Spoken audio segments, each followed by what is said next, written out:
Right, I hope the volume's working because we're live now. Anyway, I'm Alan. I'm a local councillor on Rhymni Community Council, and I'm also a member of YesRhymni separately to that. And what I'm here to talk about, and a couple others, is to talk about my transition, well, mine personally, from being against independence to becoming for independence. And it's not really just a one-off event that got me to support independence, rather more of a series of events. My first encounter with independence supporters was actually in 2016, 2017, and Brexit was still pretty much fresh in the mind of everyone, myself included. And when I first saw them, I thought, well, if I'm going to be honest, I thought they were a bit deluded, and that it was just a way of getting back into Europe. But that's completely other story. I don't know whether they were YesRhymni supporters at the time. I wasn't really paying that much attention, but I had the same thoughts as many people. We're too small. We don't have enough money, not enough resources. But the same year, I used to be a reenactor, and the same year I travelled up to Balmoral Castle, and from where I am in Rhymni, I obviously took the A470 all the way up, and that sort of made me realise, in a way, we're not really that small. Mostly because of the length of time it took to get up there, about 5 hours at a rough guess.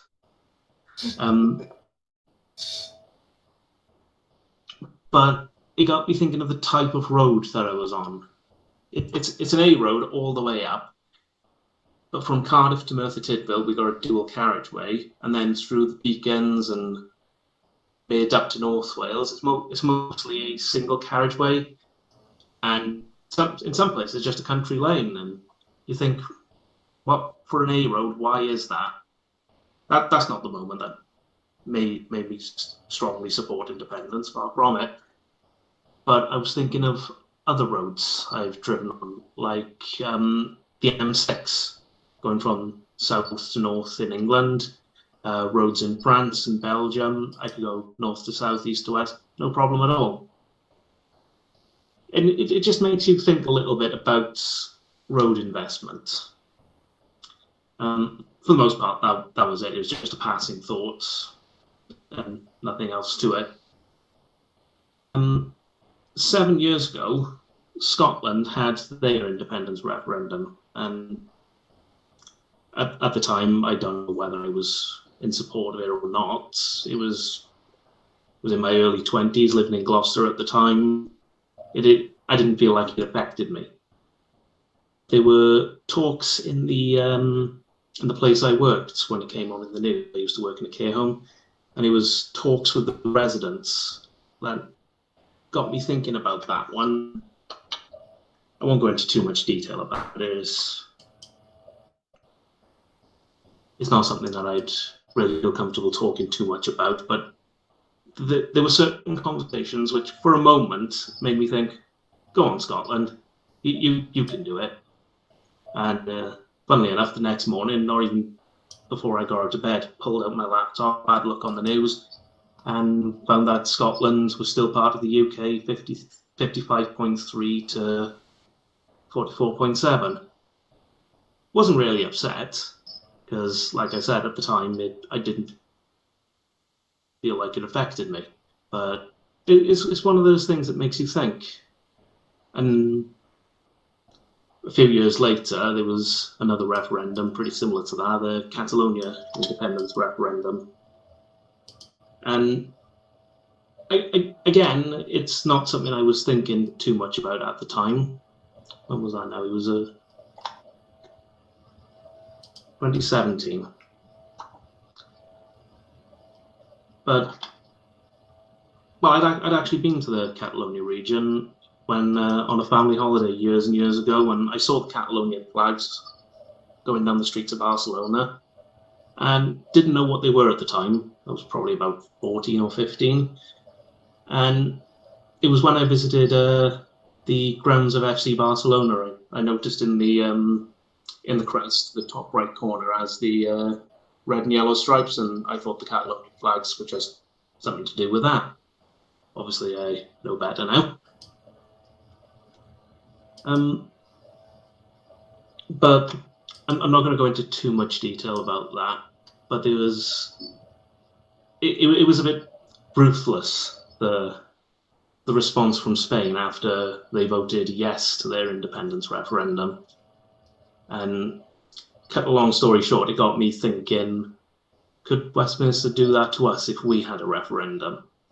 And short answer is yes, they can overturn anything we do currently, and such is the nature of a devolved government. I don't for a second believe that they'd use the same force that Spain used, not at all. But it's just something that makes you think. In 2019, I think it was 2019.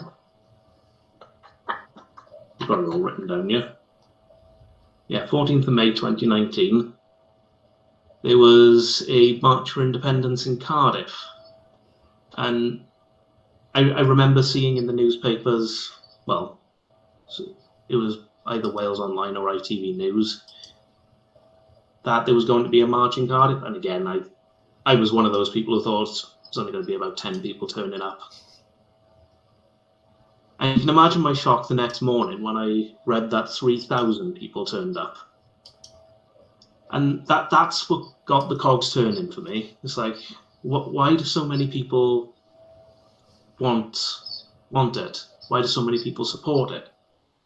So I started asking questions. I followed YesRhymni on Twitter, started speaking to some of the supporters and some of the members, and they were quite friendly and very supportive of me asking questions. And I know support was quite low at the time, but I still asked anyway. I came across a page, I think it was Delau, they, instead of answering questions they posed other questions, which got me thinking, and I'll get onto them in a moment. But whilst still in the curious stage, I did start looking at the other side as well, people who were dead against it, and it came back to the same questions I was asking years ago. Well, not so much questions, same statements. We're too poor, we're too small, and we don't have any resources. And it just didn't make sense that why one side had so many answers and more questions, the other side didn't have the same thing. And by the time the second march came about in Carnarvon, I was a full supporter.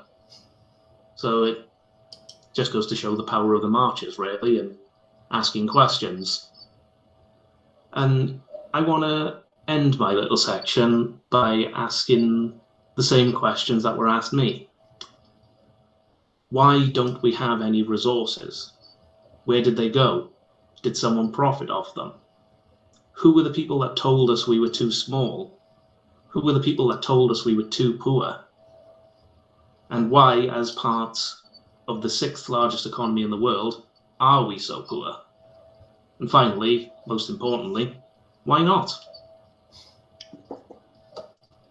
I don't expect my little chat to immediately convince someone to support independence. The idea I've got here is just to get someone to talk about it, really. And if one person talks about it, as far as I'm concerned, that's mission accomplished. Because you never know when a referendum's going to happen.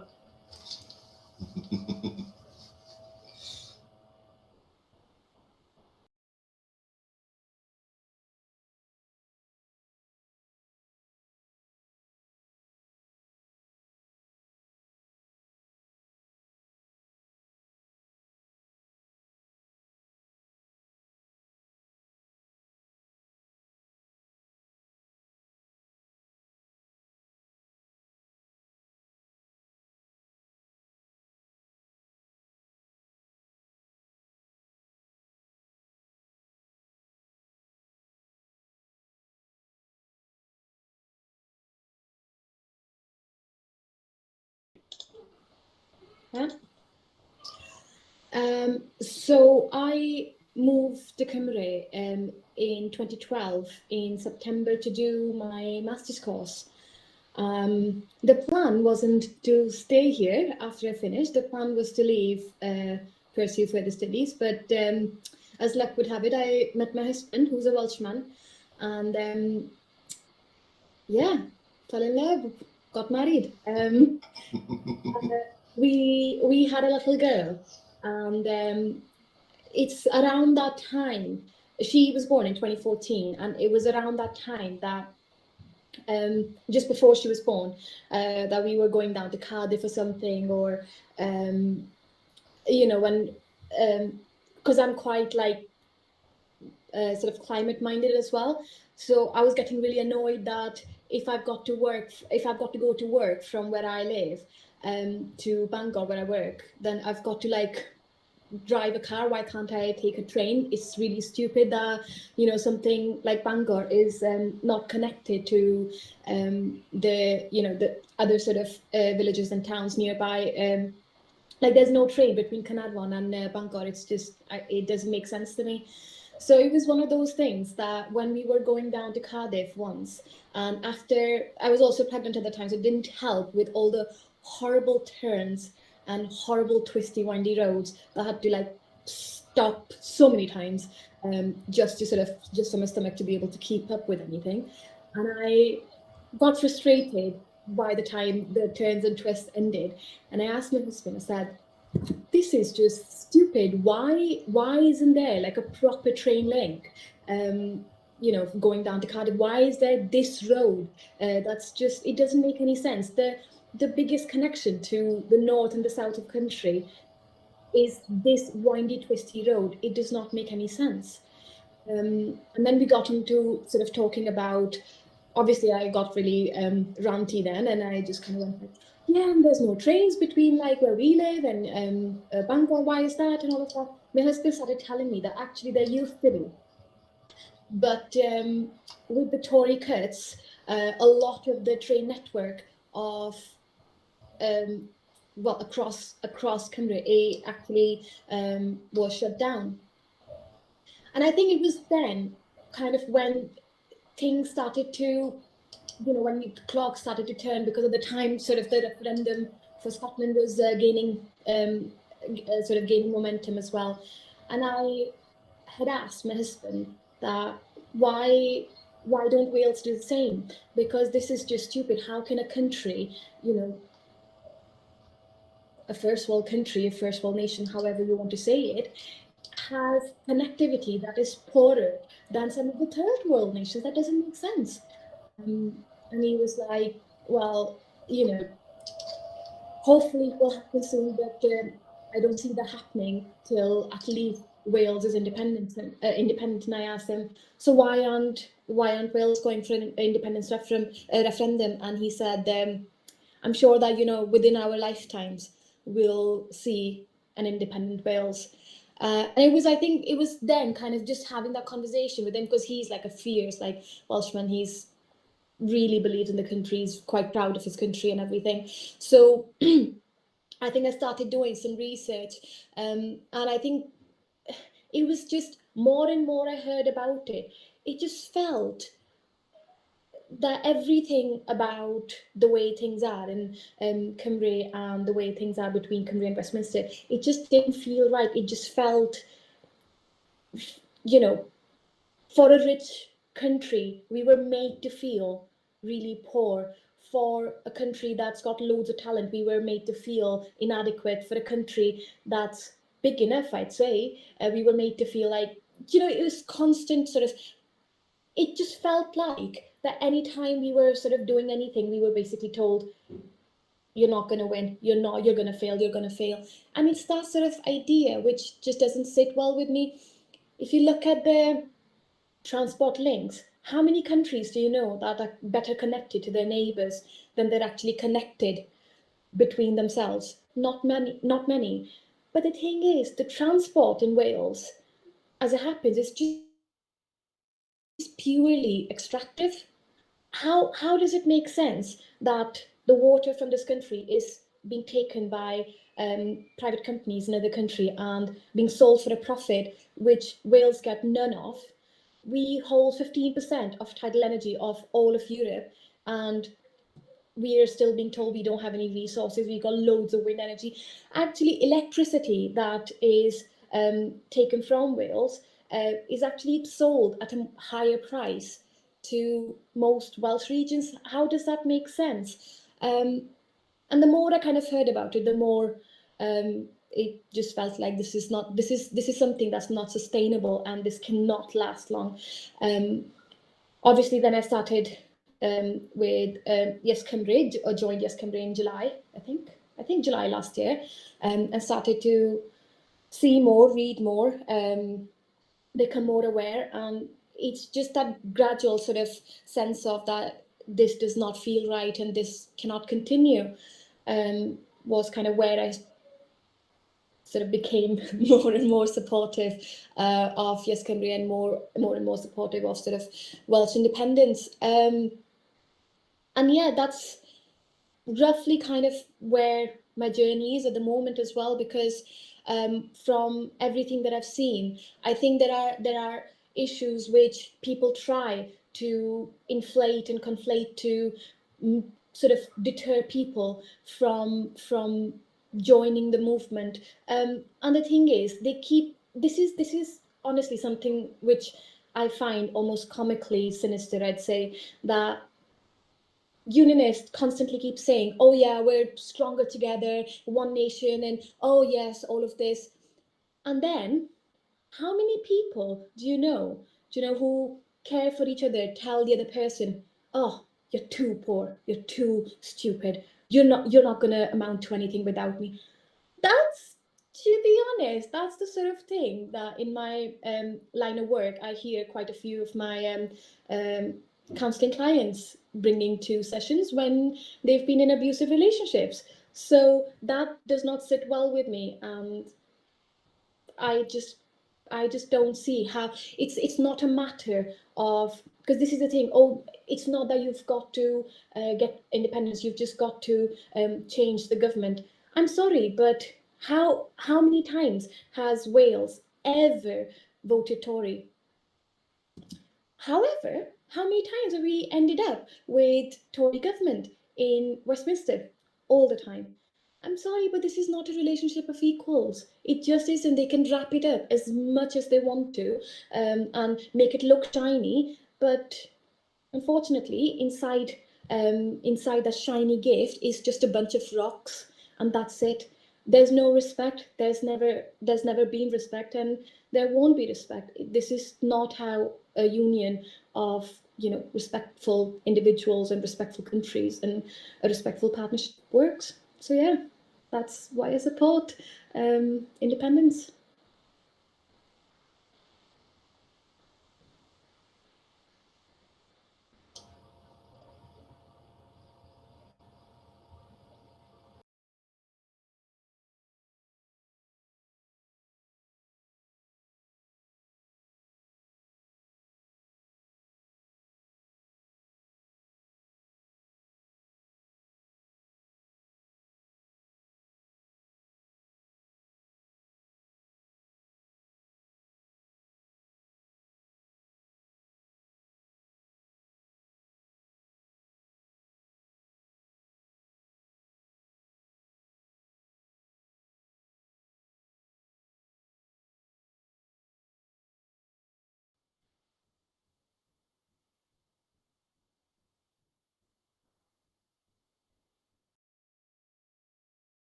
Okay, right, okay.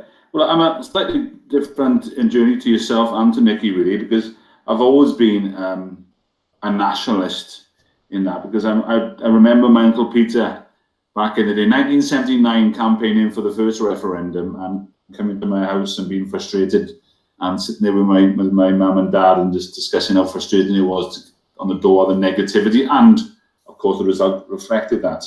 So I see that as the starting point for my journey is that moment of almost an impossible task, I think it must have felt in 1979. Whereas now I think we are in a much more confident position. And I have to say, I mean, my journey is more of confidence for myself in independence, and how we are becoming a more internationalist. And I almost sort of, I seem to, if I can, I describe myself as an internationalist now, because I just see Wales as part of the international community, and that's where we need to be. And I like, for example, one of the big themes of YesRhymni are putting across at the moment is that independence is normal. This is a normal thing we're looking to do. This is not a revelation to anybody that, you know, look, I wouldn't mind campaigning for Merthyr to be independent now and again, but, you know, but that's not, you know, but for Wales to be independent as a cultural, political country is just a natural thing we should do. And I just see that all the time. So I sort of describe myself internationalist because I want us to be that international country, you know. And people who don't know me, I work for the Welsh FA, I work in the international department, so I travel a lot, and I just see that that's where we should be when we're out, especially now with our supporters, the Red Wall, and how internationalist they are. The confidence when they go away to, you know, the Welsh language is very prominent in what we do, you know, with our Welsh flags, etc., the anthem and everything. Those are not easier ones, but it's just the way that the Welsh people abroad embrace cultures and everything. And I think that's what we should be proud of, and that's something we could do very easily as a national government. You know, that, I mean, people like us because we're friendly and we're good and we do things right, and that's where we should be. I just imagine ourselves out there looking for trade deals compared to the, let's be fair, the idiots in Westminster at the moment. You know, I'd much rather be doing trade deals with Wales or some of our nice whiskey and everything than dealing with than these up in Westminster. And I just see that now. I just see the fact that that is an alternative view now. That people are buying into, that we can do things better. We don't have to sit back and relax and allow the Eton educated in London, just, as Nikki said, almost talk down to us in a way. Well, we can just step forward and say, no, out of the way, we can do this. We got plenty of opportunity to do this, you know. And for me at the moment, it's the journey is all about the education and the conversation that YesRhymni are having. You know, I mean, the thing today, I think YesRhymni Abertawe put out about, you know, the trade deal with Albania. Now, I've been to Albania, a very poor country, don't get me wrong, but a very proud country. You know, I mean, Albania is Albania, you know, and that's who they are, and they will continue to. They're going to. You know, that's another up and coming country that, you know, that will come through soon. You know, I spoke earlier to Alan before we came on. You know, I'm looking forward this year with the Wales fans to go to Estonia again. Yeah. I just think Estonia are literally the country that we should look to. A small country with a gigantic neighbour. I mean, even bigger and even more crazy than our neighbour. But they are like the world leaders in e-commerce, electronic voting. They're just so confident, and that's what where we could be, and it's so manageable. You know, and it's that I spoke with this in the AGM before, and I'm sorry if I'm repeating myself. You know, the incredulity of the Estonian president of their FA that year when he asked me, "Why aren't you independent?" Yeah. And we went to the rigmarole of too small, too poor again. Alan said the same, Nikki said the same. And he just looked at me and said, "Look, we just beat the Red Army." And I just think, yeah, you're right. You know, there's nothing holding us back apart from ourselves. And I just think that Cardiff March was the start of a real sort of revelation to me, because a lot of the time I sort of dip in, dip out, you know, with the journey is. But now there's so much positivity now. I think the YesRhymni is really good because it's challenging those preconceptions. It's challenging everything that is thrown at us. You know, too small, here's some facts then. You know, too poor, here's some other facts. And I think that's getting through on the doorstep. You know, I stood for the last general election, and Alan was on the doorstep with me. And you'd be surprised sometimes how the conversations go if you start talking to people. I mean, one of the surprising things I found on the doorstep was when you talked about the devolved government and stuff. People actually are more aware than people think they are, and I think they just need the confidence to come forward. I mean, one of the best conversations I had was with a retired policeman on the doorstep about devolving policing to Wales, and he was very sort of pro that, you know, of the concept of one police force sharing information, that. And I just when I walked away from that sort of doorstep thinking, you know, I think that's one person there we've just converted, because I think you just thought to yourself, that's very dear to me. It's something I've always thought about, and here is the vehicle to do it. But ultimately, crafting that area of policing, which is obviously massively important, to a sort of trans-country sort of position, you know. I just think those things are interesting, and I think on the doorstep, we're getting more debate back. I think the way YesRhymni again is putting those facts over in a fun way, in a sort of very easy, down, bite-sized ways, is massively important. You know, I've got mates of mine who were, like Alan, very sort of skeptical. I mean, it's just a natural progression. They just, it's almost like a light bulb moment for them. I'm saying, yeah, you're right. That's fine. So I just think, for me, I just think where I am now, and I think where the movement probably is now, it's just about confidence. There's a lot more confidence out there to challenge these preconceptions, and there's a lot more, and this is an easy thing to say, you know, and it's a bit of a cliche, there's a lot more younger people coming through who are not putting up with this nonsense anymore. They understand what the facts are, and they're looking for a different future than maybe I might have put up with.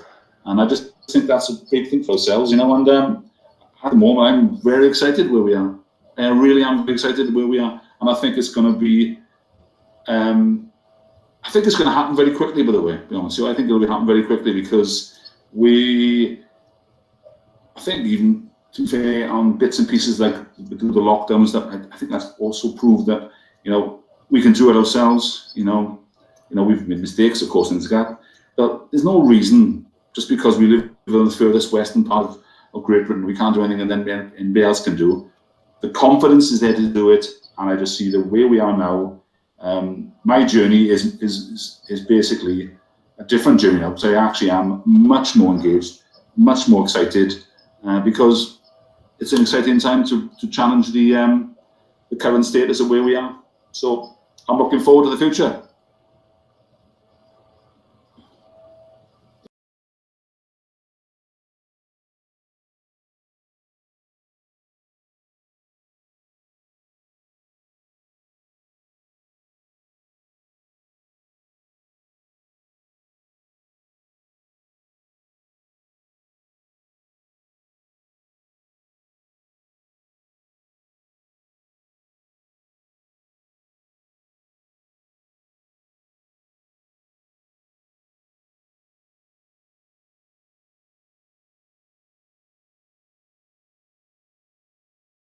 Right.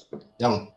Well, Alan, thanks for organising this. I really enjoy having these kind of conversations, because it's really interesting for me. So I love Nikki's perspective, you know, where she's come from, you know, literally where she's come from. You know, it's a long journey, about 6,000 miles to the middle of Gwynedd to find Wales. And I think Mark, is a very powerful message, and I think it resonates with a lot of people as well, and a big chunk, I think, of Welsh society, which we need to get through. So I think, and then Alan, so I think the three of you actually encapsulate what YesRhymni is about, the different Cymrys we have, and we need to communicate with, and the people who will come with us on the journey. So I'll just give you quickly my story. I'm Nash Hen Fash, so I'm an old-fashioned nationalist, you know, as I say. So I'm from a nationalist family. My mother is from Pwllheli, guessing her parents were farmers, tenant farmers, I'm guessing Liberals, Lloyd George and Carnarvonshire. My dad is from Brecon, non-Welsh speaking. His dad was NUR rep, so worked on the railways in Brecon, voted Labour. My dad's mother never voted, she just thought they were all in it for themselves, so it's two sides of it. And obviously dad didn't speak Welsh. I think one of the things that made dad go from sort of being Labour, I think what was interesting in Wales was I was born in Zambia. So my parents met in London, they're both teachers there, met in the Welsh Club in Breeze Inn Road. I think from the story I understand from my sisters, my mother was thinking of traveling the world or something. The old man needed to have a quick plan to keep her. Suggested going to the High Commission where they were looking for young people, young professionals to go teach it in the old empire. So all these countries in Africa had independence in the 60s, but because of British colonial rule, they didn't have the infrastructure. There were teachers and doctors and stuff. So they went there for 3 years. And I was born in Kitwe, it was in the Copper Belt. And I remember my dad saying he was a teacher. Everything in Zambia was in English. So the only official language was English, not Bemba or any other languages. And my dad said he was a teacher, and the boys would come in to the village on their knees because he was white. And my dad was totally embarrassed about this, obviously. And then he said, he'd do the morning roll call, and names like David and Simon and Joseph or whatever. And they'd have the English name, the official name, and then obviously their own name in Bemba or their own language. And these sort of things are different between Wales and Africa, I understand that. But he sort of felt that's not so unsimilar to Wales, especially that generation where the kids were tended to be given English names because they felt to be better than a Welsh name. So my mother's called Catherine, not Catherine. So I think that got him started. And the situation with the language, that there's actually no status for languages there. So so it became a Plaid supporter. Could have been Labour, decided in Plaid in Cardiff, and that's where we are. And I'd always, in the Westerns, was I was watching 1970s, I supported the Red Indians, not the Cowboys, because I thought, it's the Red Indian land. What the hell are the Cowboys doing taking their land? And that was sort of my perspective. I mean, it was peculiar for me. Also, my grandfather's uncle, John Robbins, was from Pontypool, had a barge on the Monmouthshire Canal. And if you go to Brecon outside Theatr Brycheiniog, you'll see a mosaic there to the canal industry there. And you see Charles Jobbins, he's a relative of mine, and John Jobbins from Pontypool fought in the Zulu War. So he's in Islandana and also in Rorke's Drift, came back alive. I mean, that's the peculiar situation of us in Wales.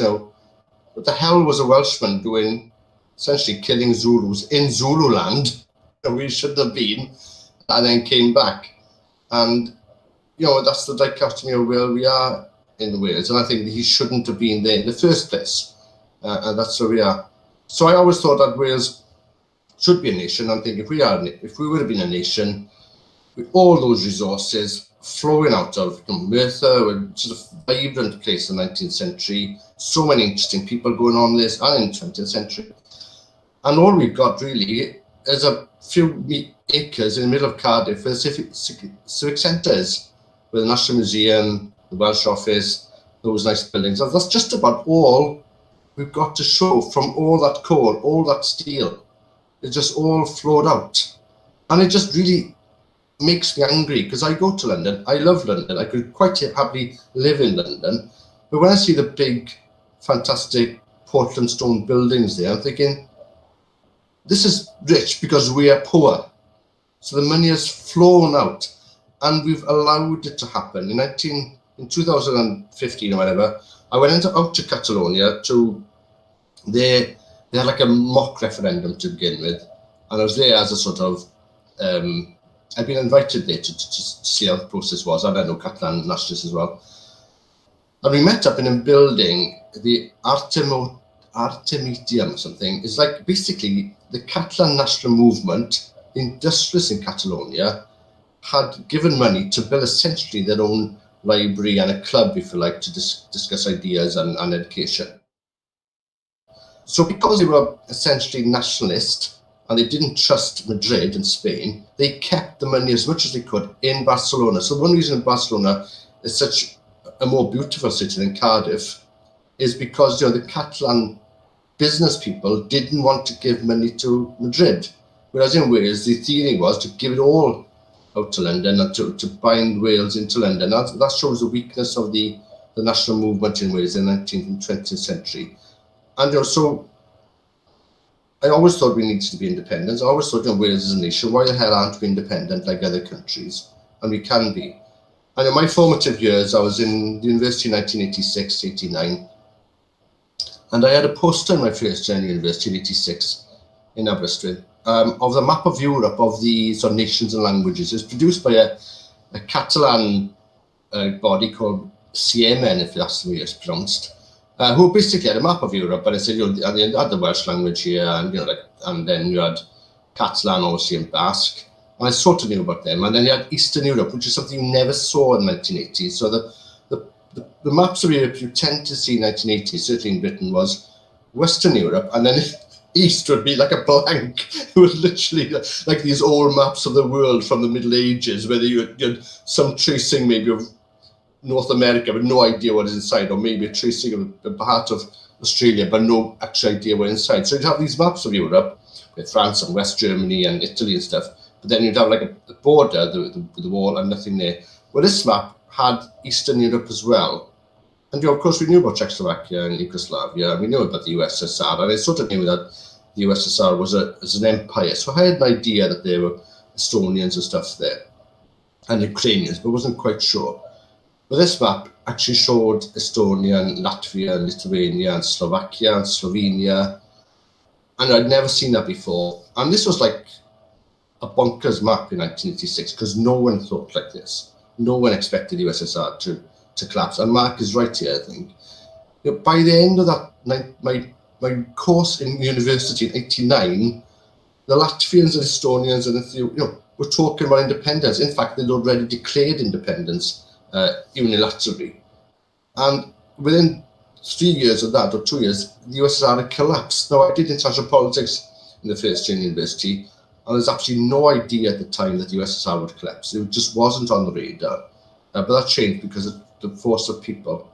And that taught me a very strong lesson, which is, Wales can be independent. And Nikita and Alan and Mark have sort of outlined some basic reasons for that. But I thought, Evans, we can do this in Wales as well, but we need to have the confidence to it, and we also need to build the infrastructure. And for the next 20, it was obviously the first priority was to get some kind of devolution, and we got that, and that was a close run thing, as people will remember.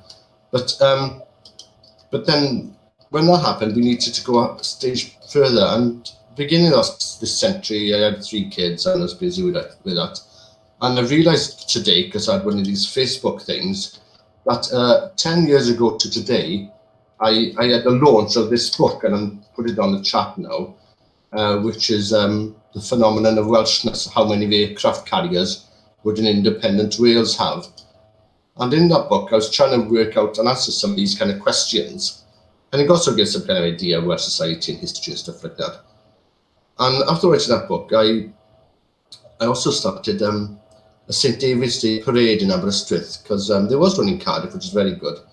And the census had just been published in about 2012, and the Welsh speakers were quite depressed because their numbers had gone down a bit. So I thought we need to have 2 things. We need to raise people's confidence again, but I also want to create a movement where Welsh people are used to going on the street to march.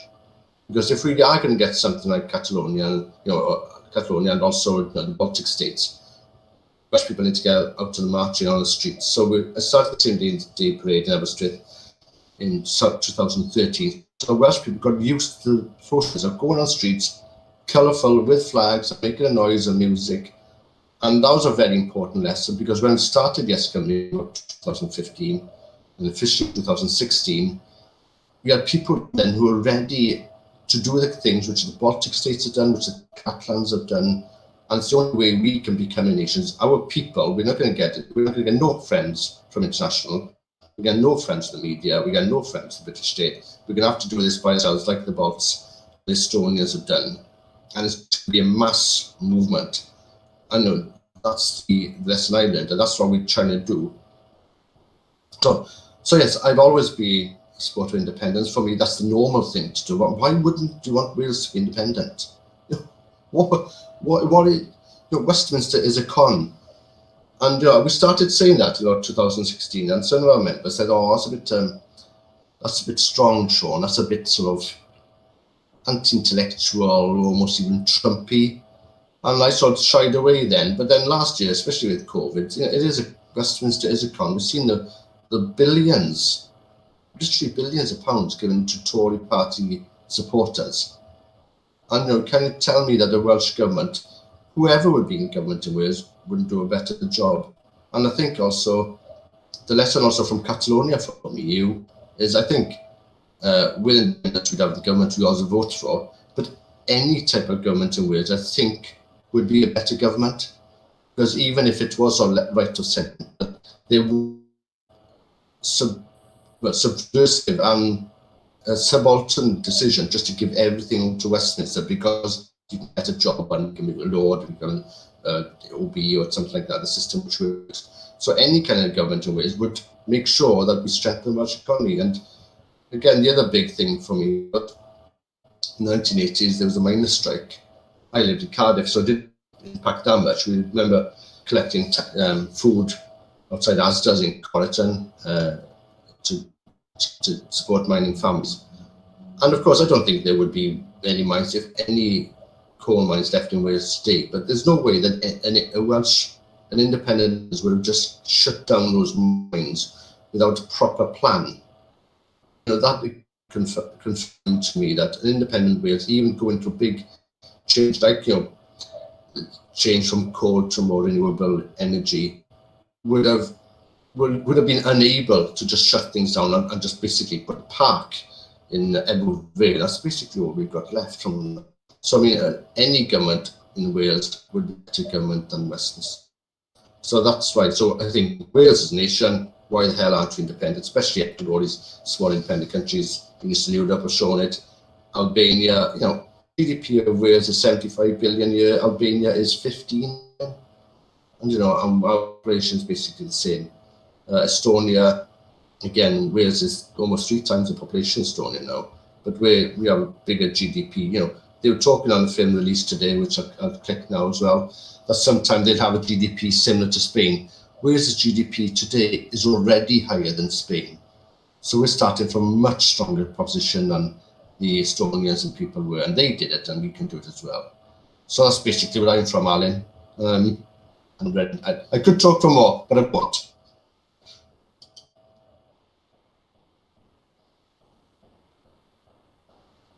Okay, thank you everyone for coming. And we've only believe it or not, we've only had one question asked.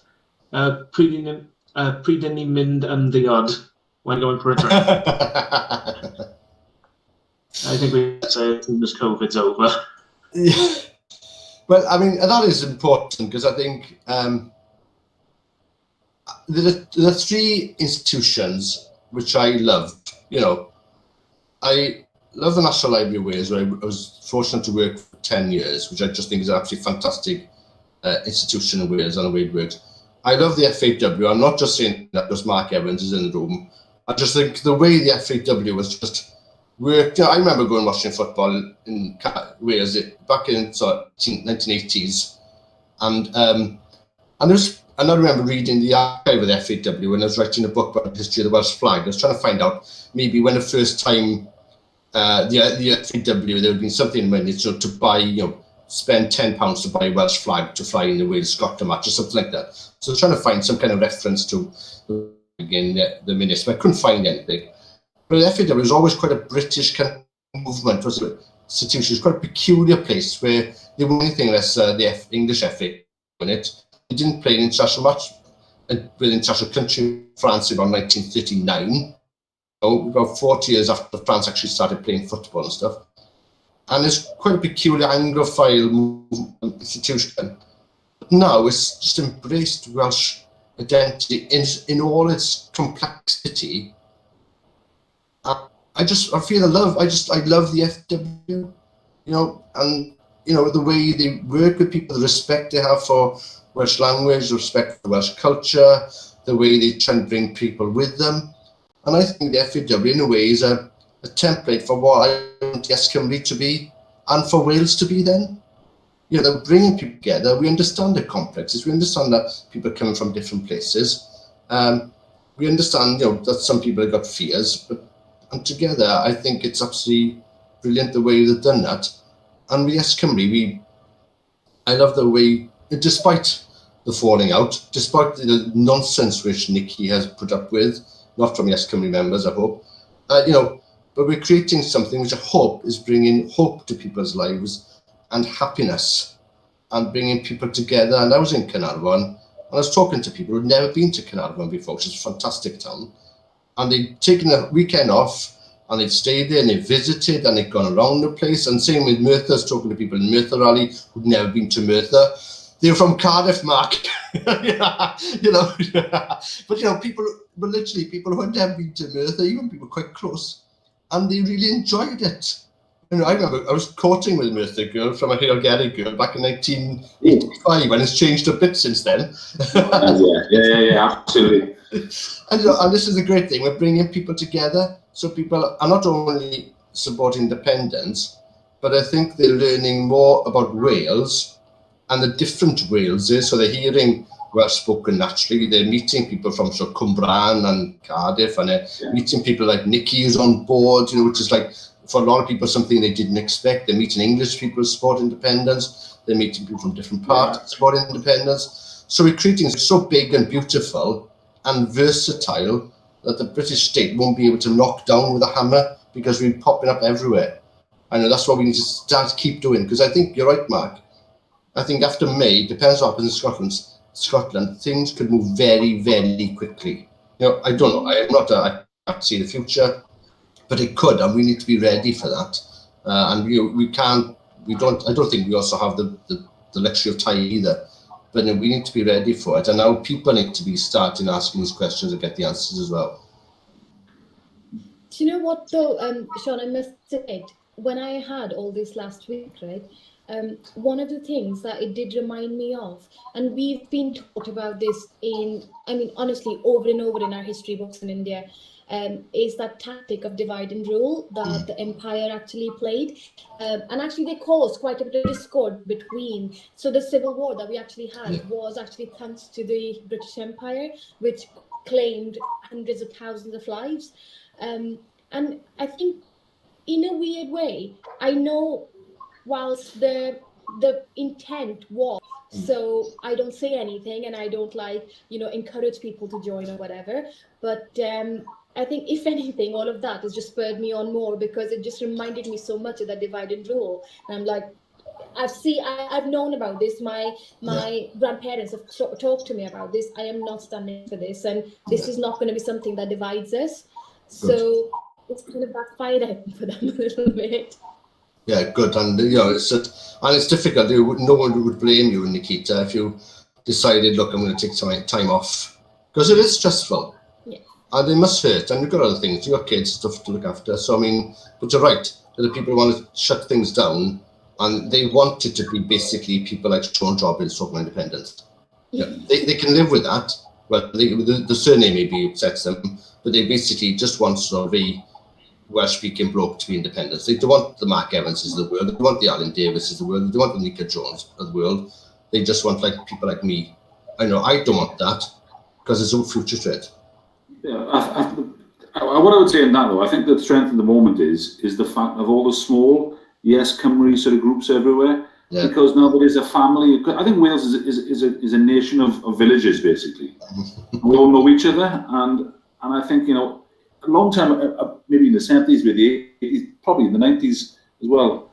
You know, I wouldn't know who Nikki was. You know, I wouldn't know her story. I know her story now, and what a fabulous story it is. And I think people will go, that's all right, that's okay. And there still are the Neanderthals, the Unionists, just basic stupid people around the world. And that's there. But I think the small groups, where we interact now, whether that's through YesRhymni or for the football, or the rugby, or whatever you want to do, you know, there's support networks everywhere now. Say, no, I'm not having that. That's not acceptable. This is our vision for Wales going forward. Yeah. And our vision for Wales is a new vision based on, you know, if you live in Wales, you're Welsh. Simple as that. 100%, that's it. There's no other, I mean, because if you have to put up with the same bus service I do in Merthyr, then you're Welsh. Because you're living in the same conditions I am. You accept the fact that the train service between Merthyr and Cardiff is the slowest in the world, you know, and if you put up with that, then you're Welsh, because you understand how Wales runs, and you will understand the frustrations as well. You will understand the frustrations of living in Wales, and as Nikki said, going for a meeting in North Wales, up in Bangor to go see Bangor City or Carnarvon or all those great clubs up now, it takes me a day and a half, and that's it. And that is nonsense. And those people, like yourself, Nicky, you're experiencing the same issues that I am, whether you're in Bangor or Merthyr or Alpha they're the same issues. And I think these little communities are coming together and they're making things easier and better to communicate and connect. It's those connections. And I think that's the strength of YesChymni as well. It's a massive strength to YesChymni. The thing is, I must admit, I found, and I think, Sean, you and I spoke about this on the Radio YesChymni thing.